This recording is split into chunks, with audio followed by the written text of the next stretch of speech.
నిన్నటి రోజున కృష్ణా మిల్క్ యూనియన్లో ప్రజాస్వామ్యయుతంగా జరిగిన ఎన్నికలో చలసాని ఆంజనేయులు గారిని మరలా అధ్యక్షుడిగా బోర్డు అంతా కూడా 13 మంది ఇద్దరు గైర్ హాజరయ్యారు, ఎన్నుకోవడం జరిగింది.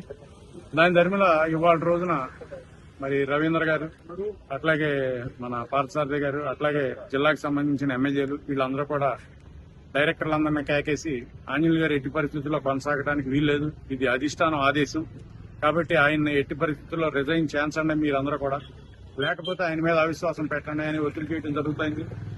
మరి డైరెక్టర్లు కొంతమంది వచ్చి ఆయన అపస్మారక స్థితిలో ఉన్నా కూడా రాజీనామా చేయమని కోరటానికి కాగితాలు పట్టురావడం జరిగింది. ఆయన దాన్ని కూడా అపస్మారక స్థితిలోనే కొంచెం గ్రహించి నేను తర్వాత మాట్లాడతాను, ఆరోగ్యం చక్కబడిన తర్వాత నేను పెద్దలతో మాట్లాడతానని చెప్పడం జరిగింది. ఆ సందర్భంగా ఆ డైరెక్టర్లందరూ కూడా తిరిగి వెళ్ళిపోవడం జరిగింది. ఇప్పుడు ఎట్టి పరిస్థితుల్లో కూడా ఇవాళ సాయంకాలానికి ఆయన మార్చేసి వేరే వాళ్ళని అధ్యక్షుని చేయాలనే ఆలోచనలో ఉన్నట్టు తెలిసింది. కానీ ప్రజాస్వామ్యయుతంగా జరిగిన ఎన్నికలో ఈ రకమైన పోకడ, రాజకీయంగా ఈ రకంగా జరిగిన ఎన్నికను కూడా చెల్లుబాటు కాదని చెప్పి వెంటనే మార్చేయటం, ఈ రకమైన పోకడలు అనేది ప్రజాస్వామ్యానికి మంచిది కాదని మా మనవి.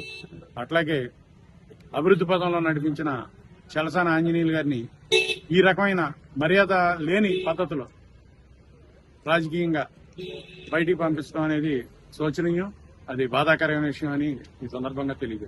ఆయన అంత అర్థంతరంగా దించాల్సిన అవసరం ఏమొచ్చిందో, మరి రాజకీయ కారణాలు ఏమున్నాయో, మరి ఎందుకు చేస్తున్నారనేది మాకు తెలవని కారణాలు.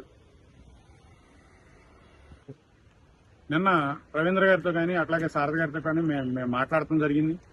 వాళ్ళు ఎంతసేపు మార్చే పరిస్థితిలోనే కనపడుతున్నారు తప్పితే వేరే రకంగా అసలు ఆలోచన లేదు. ఎట్టి పరిస్థితుల్లోనూ ఆయన మారి తీరాలి అని చెప్పి ఖచ్చితంగా చెప్పడం జరుగుతుంది. ఆయన పరిస్థితి ఎలా ఉంది? ఆయన పరిస్థితి ఇప్పుడే ఏదో సిటీ స్కాన్ తీశారంటండి, ఏదో చిన్న చిన్న ఫ్లాట్స్ ఉన్నాయన్నట్టుగా డాక్టర్ గారు ఆఫ్ ది రికార్డ్ చెప్పడం జరిగింది.